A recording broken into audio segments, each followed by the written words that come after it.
Welcome back, Super Brain. How's your memory?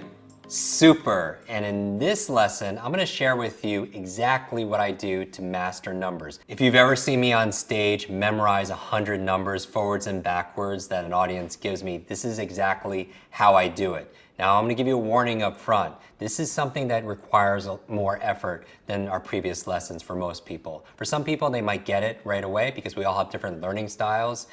But for some people, this is going to be the hardest part. So I'll say this in the beginning of this lesson.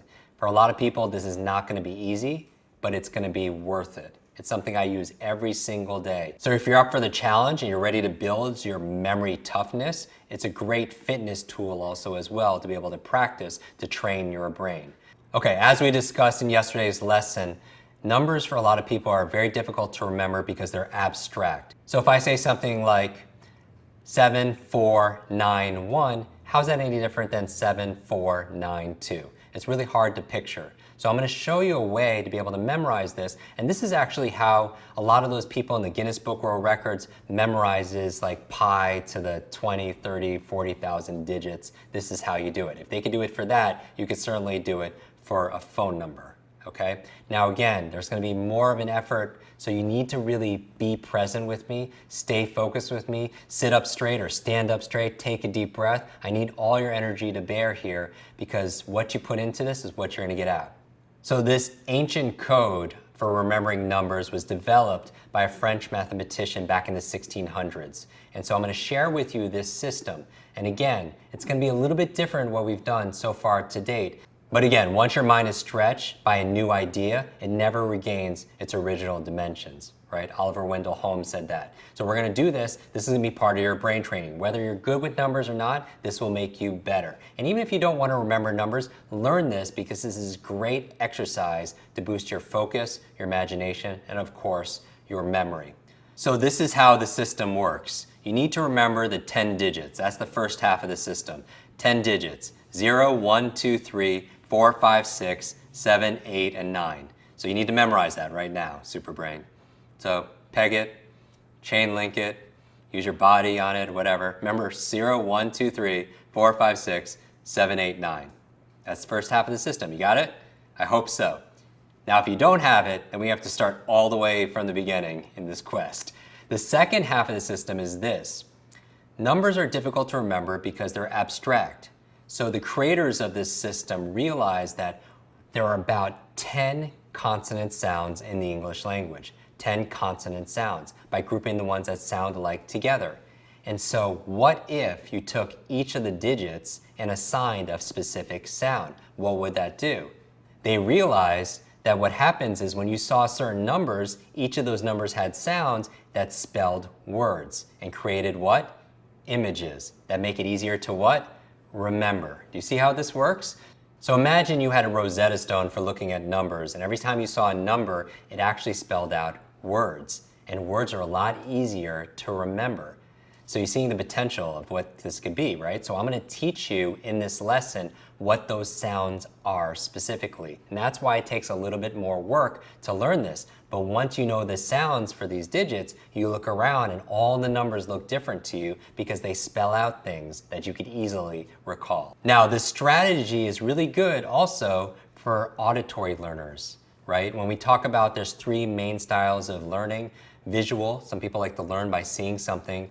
Auditory are people who like to talk to you and discuss it and hear about it, listen to audiobooks and so on. And kinesthetic is where you roll up your sleeves and you get involved in it. If you're an auditory learner, this is something that might really resonate with you.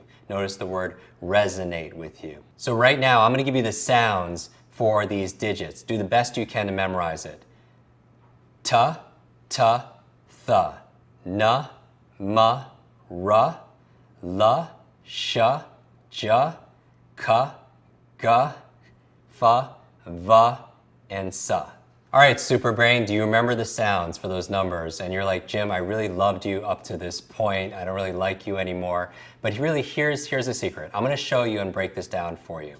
And again, there is a little bit more work here, but as your coach gets you to run another lap, gets you to push past the pain period so you can build those muscles here. Remember, when you're working out and maybe you're doing curls and you're doing 10 reps, which of the 10 do you want to do the least? Of course, it's number 10. And which one gives you the most growth? 11, right? Because it's the one that you want to do the least that benefits you the most. And so this might be that for you. And so I'm going to break it down, give you the sounds and the numbers. The sounds for number 1 are t, d, and th. So I want you to, when I say it, I want you to say it along with me. It's the T sound, the D sound, and the TH sound. The T sound, the D sound, and the TH sound. You could just write that down. Number 2 is the N sound, N. So say it with me, N. It's the N sound, but I say N, N. The 3 is the M sound, M. 3 is the M sound, the M sound. 4 is the R sound. Make the R sound, R. Just put an A at the end, R. 4 is R. 5 is the L sound, L, L. And say it with me. What's 5? L. Very good. What's 5? L. 6 is the J sound, J, or the soft G, J, like gentle. Soft G is gentle as opposed to hard G like granite, right? That's a different sound. So it's the J, it's the soft G, and also it's CH and SH. Notice how they sound alike. J, J, ch, sh. Notice how your mouth moves in the same way when you're pronouncing those sounds. The 7 is the hard sounds, where 6 are the more the soft sounds, 7 are the hard. So it's the hard C, k, as opposed to a soft C like century, right? C, hard C. And if the hard C is there, then you have the K, right? K, k. And then you have the hard G, which is g, like granite, as opposed to gentle, which was 6. The 8 is a sound of the F and the V. F and the V is 8. F and V. Say it out loud. F and V. Notice how they sound alike. It's very different than the other sounds, right? F, V. And then finally 9 and 0. 9 is the P and the B sound. P, B. 9 is P and B. And the 0 is the S sound, the soft C, and the Z sound, Z. So S, S, Z. S, S, Z. S, soft C, and the Z sound, Z. So that's your phonetic number code. So you have this in front of you, you wrote it down. Now the key is to memorize this. Now a couple caveats. The vowels have no value in this system. A, E, I, O, U, no value. Silent letters have no value in this system. And I'll explain what this means in a moment. You're like, Jim, you're blowing my mind. It's like learning another language. It is. You are learning the language of numbers here. So I'm not saying that this is easy, but I'm telling you it's going to be worth it if you bear with me. So vowels, no value. Silent letters, no value because it's based on sound, right? And so it's the phonetic system. Phonetic number system is based on sound. So if you can't hear it, it doesn't exist. And the letters W, H, Y have no value. And then finally, double letters count once. Double letters have single value. All right, so I'll say this again. Vowels have no value. Silent letters have no value. The letters W, H, and Y have no value. And double letters, when you see two letters that are same together, only count once, single value. And that's the entire phonetic number system. And you're like, Jim, why do I want to learn all this? How is it important to me? How am I going to use this to remember numbers? I'm going to talk more about that, but the focus right now is just memorizing this code. Because once you know this code, you'll never see numbers the same way. They'll have a life to them. They'll be so unforgettable. Because I'm your super brain coach, your memory coach, if you will, I'm not going to leave you hanging on this. Let's use and employ one of the memory tools that we learned in this quest to learn this faster. And the tool is basic association. Remember basic association? Logical associations between two things to help make things memorable. Let's make some basic associations together. So for example, the number 1 is the sounds of T, D, and TH.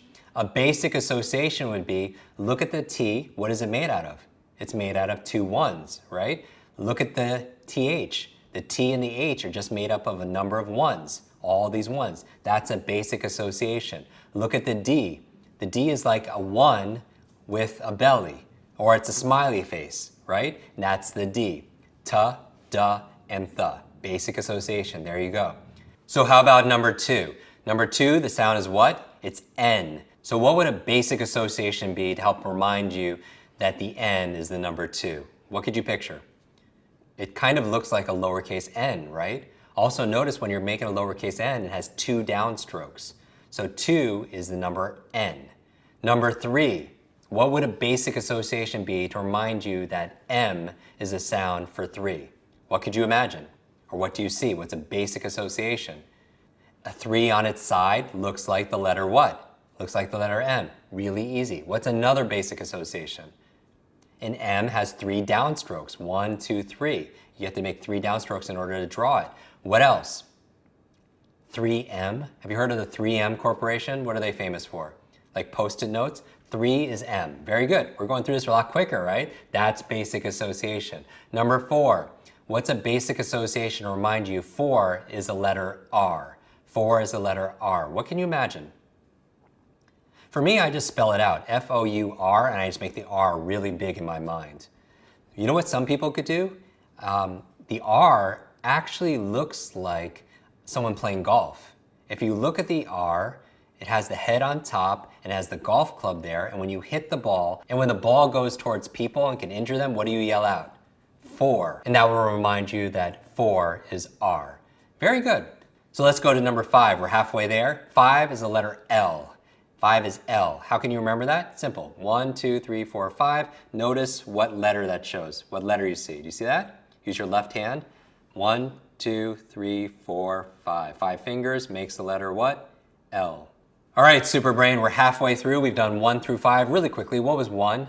1 was what? Ta, da, the. What was the sound for 2? It was the N sound, right? Na. Say it out loud. What's 3? 3 downstrokes you have. 3M Corporation, Ma. 4 is what? Remember golf? 4 is R. And finally, 5 is what? Put out your left hand with your thumb going to your right as you see the letter what? L. Very good. Now, 6 and 7 are cousins. 6 are soft, 7 are hard. 6 looks like kind of like a J. Do you see that? 6 looks like a J. And so I want you to remember 6 is Ja. And also what makes that, it also looks like a little bit, it looks like a G. So mirror image and such. G, so it's Ja, Ja, soft G. And also just remember what sounds like Ja is Sha and Cha. SH and CH, CH and SH. So those are the sounds for 6. Now 6 are soft, 7 are hard. So it's K. So you have J and then you have K, like Jim Quick. K is made up of 2 7s. You want to remember 7 is K. It's like 7 on its side, 1 on top, 1 on the bottom. You have K. If you have K, you also have C, because they sound alike, right? Superbrain, Ka and Ka. And I'll also add in there the G, Ga, like a hard G.